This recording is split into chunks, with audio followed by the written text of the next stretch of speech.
Top story today from the GatewayPundit.com. It turns out that GOP Virginia lawmaker doused in gasoline, set on fire in his office. The attackers identified and in custody. We're talking about this story and so much more here on the Gateway Pundits Weekend Review.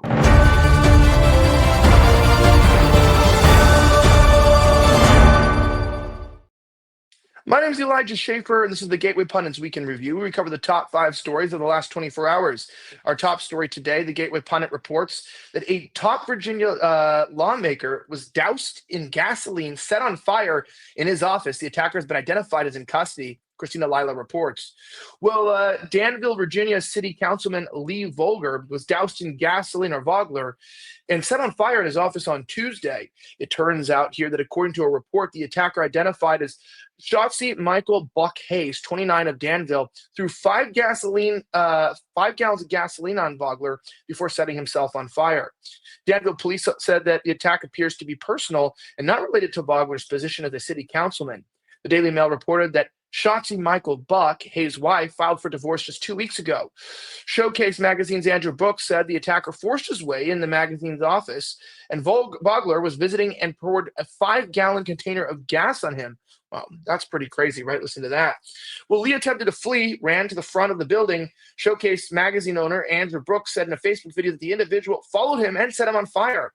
Vogler was flown to UNC burn unit in Chapel Hill, according to WSET, the Daily Mail reported. A Virginia lawmaker was doused in 5 gallons of gasoline and set alight in the middle of his office. Danville City Councilman Lee Vogler was at his place of work in Showcase Magazine. It goes on to explain that J. Lee Vogler was elected to Danville City Council in May of 2012, becoming the youngest person ever elected to that position at the age of 24. A native of Danville, Mr. Vogler graduated from Virginia Commonwealth University in 2010 with a bachelor's degree in political science. He's currently employed as the managing partner for Andrew Brooks Media Group, according to Vogler. An update, the Danville Police Department released a statement on the matter saying that the Danville Police Department is investigating after a male was set on fire on Wednesday, July 30th. Around 11:30 a.m., officers were dispatched to the 700 block of Main Street for a report for a male being set on fire. Now, I'm not entirely sure why this occurred, right? I mean, the world's gone kind of crazy. People are walking around lighting people on fire in their offices. I mean, this is absolutely absurd. The fact that people can get away with this in this day and age is to be something that I'm not very comfortable with. Now, let's just jump straight into an advertisement from one of our sponsors. All right, let's take a quick break and talk about something that's affecting millions of guys over 40. Do you know that your testosterone can drop 1% every year after age 30? And by 45, you could actually be down 15%. After that, it just accelerates. But here's how it could really affect your life.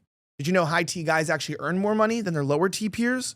They have better emotional control, less anxiety, stronger mindsets, and they gain muscle and lose fat much more easily. Studies even show that women rated high testosterone men as more attractive. This isn't pseudoscience, this is peer-reviewed research. Meanwhile, you might be feeling completely stuck, gaining weight, losing muscle, feeling tired, and wondering what the hell is going on. In fact, the average guy puts on 30 pounds between 35 to 55, while losing 8% of his muscle mass every decade. But those statistics don't have to be your reality. You can fight back with our friends at Sculpt Nation, who have developed a supplement that is specifically made for men over 40 who want to enhance their testosterone profile. It includes their best-selling supplement, Test Boost, formulated with safe and natural ingredients designed specifically to increase your testosterone. Guys using this are dropping serious weight, seeing success in the gym again, and yes, their wives are noticing. More energy, more confidence, more success. The research is clear. Higher testosterone equals better life. They've partnered with us, even giving you a special deal. If you buy now, they'll throw in 2 surprise freebies as well, as they are confident that they've even got a lifetime guarantee. Go to sculptnation.com/gateway, SCULPTNATION.com/GATEWAY right now. You can access the special deal. Now let's get back to the show.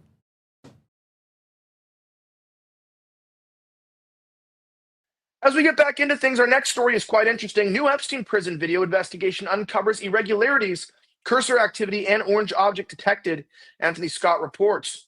A new investigation to the Epstein prison video released by the Department of Justice reveals several discrepancies, and recall that it was Jason Sullivan at the Gateway Pundit who first reported on the missing minute in the video that was released to the public. CBS News investigative report revealed that video forensic analysis revealed several major irregularities in the DOJ's 10-hour and 52-minute Epstein prison video. One irregularity that has been debunked by the DOJ claims that the cursor was spotted moving around the video around 11:24 p.m.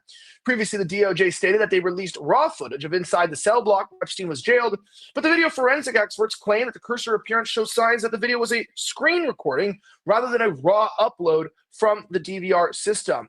If you don't believe me, you've got to actually take a look at the video for yourself. It's absolutely insane that this is the level of what we've gone to. Check this out. Here it is. 8 p.m. The report says someone, probably Noel, carries a bundle of bedding or clothing up the stairs. It's a rare instance the video does catch movement on the stairs, but barely. Let's see that zoomed in and in slow motion again. Several of the video forensic experts we spoke with were skeptical about the report's conclusion and thought that the video could be showing an inmate walking up the stairs. Authorities say this was the last time anyone approached his cell block until his body was discovered the next morning. Again, while the video does not contradict that, experts who viewed the video say the limited field of view makes it impossible to definitively conclude that no one used those stairs in that time period. Beyond this, there are other issues our investigation and others have uncovered. At 11:21 p.m. and 34 seconds, a cursor appears briefly on screen, indicating the video may have been recorded with a camera or a screen recording and was not an export of the RAW file. The FBI said it had seized the prison's hard drive. Another irregularity pointed out by CBS revealed that around 10:40 p.m., a person wearing what appears to be an orange shirt was seen moving towards Epstein's cell. DOJ previously claimed the person in the orange shirt was a corrections officer. However, in the weeks after Jeffrey Epstein died at the Metropolitan Correctional Center in Lower Manhattan, in August of 2019, then Attorney General William Barr said his personal review of surveillance footage clearly showed that no one entered the area where Epstein was housed, leading him to agree with the conclusion of the medical examiner that Epstein had died by suicide.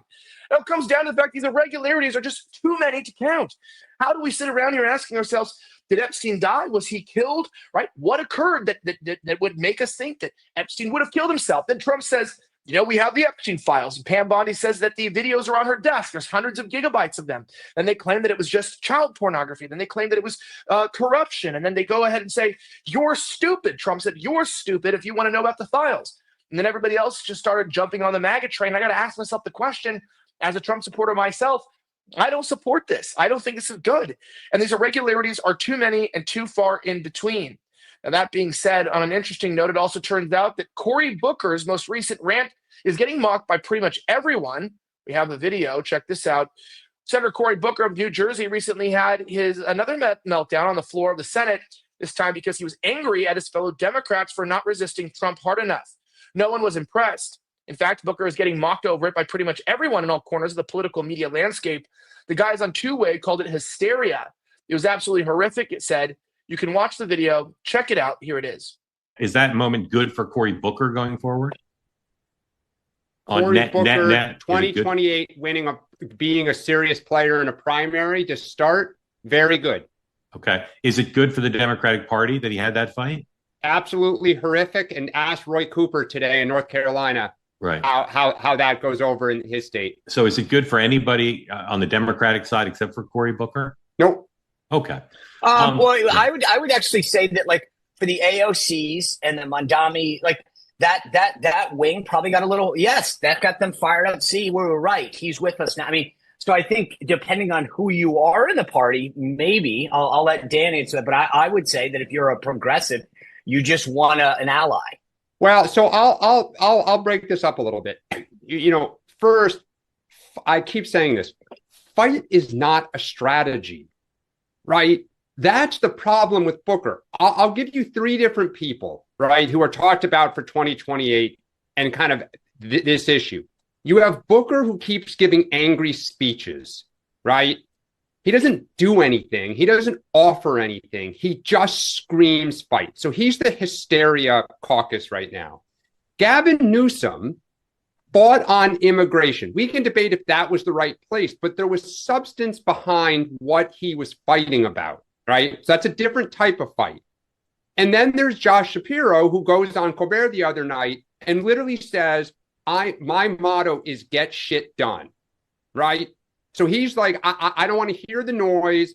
I just try to get stuff done for people in my state. To me, what was so illuminating about Booker's like just absurd rant was Trump is violating norms and traditions. For the last 10 years, the number one thing the electorate has wanted is change. Booker seems offended at change.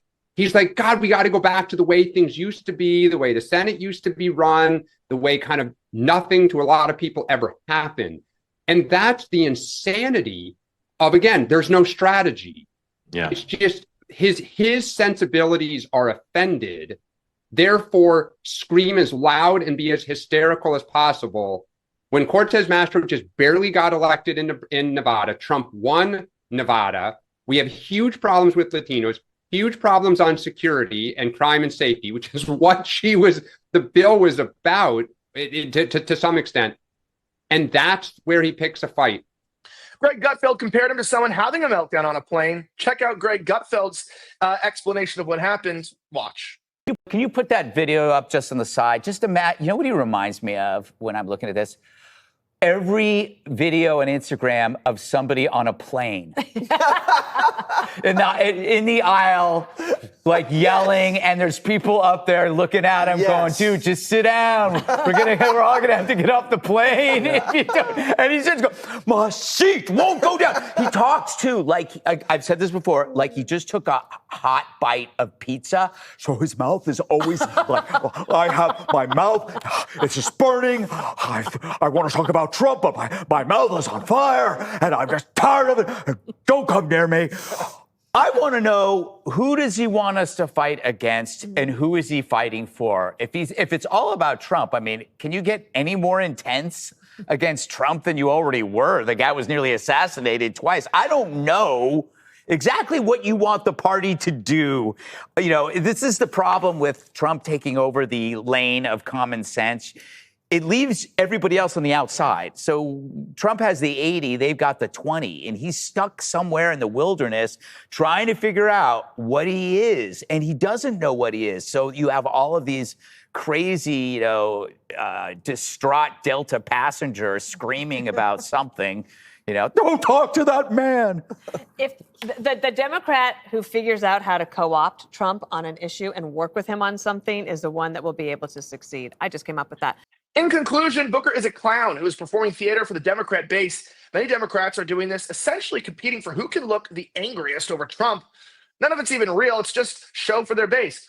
Cory Booker might have tapped the foot of a man in a man's restroom. You know about that one? Well, I remember that.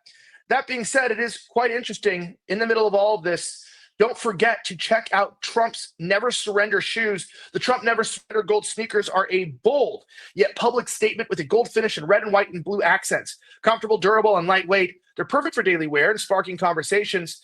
The Never Surrender slogan inspires resilience, making them ideal for Trump supporters or bold style lovers. Limited to 1,000 numbered pairs. They're exclusive and collectible. Grab yours at themagaoffers.com/GP. That's up to 15% off. Using the Pundit's link as fast. They're selling out. THEMAGAOFFERS.com/GP. That's themagaoffers.com/GP. Check them out. 15% off using our Pundit's link. Now back to the show. Well, it turns out I'm not the only one who wanted to know this. It looks like Senator Bernie Moore releases horrific photos of Cincinnati Mob Beating victim. Senator Bernie Moreno released horrific-looking photos Wednesday of Holly, the woman nearly beaten to death by a mostly black mob in downtown Cincinnati on Saturday morning that shows savagery on the attack. That could be your mother right there, I want to remind you. Viral video showed Holly and another white being brutally beaten. A screen image of Holly flat on her back with the eyes fixed with blood streaming out of her mouth as a result of being sucker punched provoked nationwide outrage. You can watch the video. Check it out. Here's the beating. I warn you, viewer discretion is advised.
Help her up!